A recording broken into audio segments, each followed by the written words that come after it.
The game began very, very well, and the goalkeeper Ikara was forced to make that save. Otherwise, it could have been a goal for Enoch Walusimbi. Goalkeeper had to come out and stretch. There was more for URA.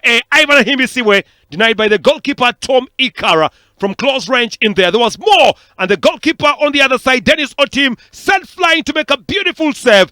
This was what was supposed to be a penalty towards the death of the match, as Joel Madondo went flying down. There were cries for a penalty and was waved away by the referee Ali Savida, who pointed at the end of the post, and again, as this actually resulted into a penalty kickoff. 90 minutes of football played, and 0-0 was the actual scoreline.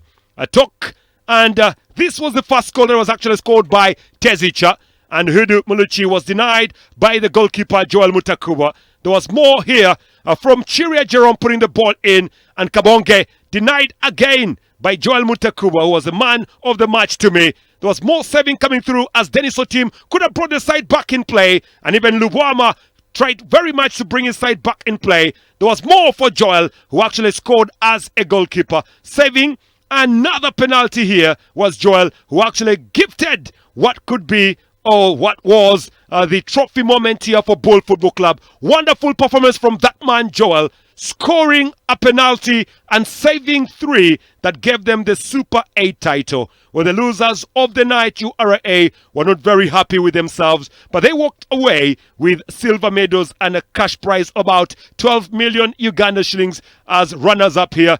The champions are Bul Football Club, and they hoisted the trophy high with pride and honor, and they have the bragging rights.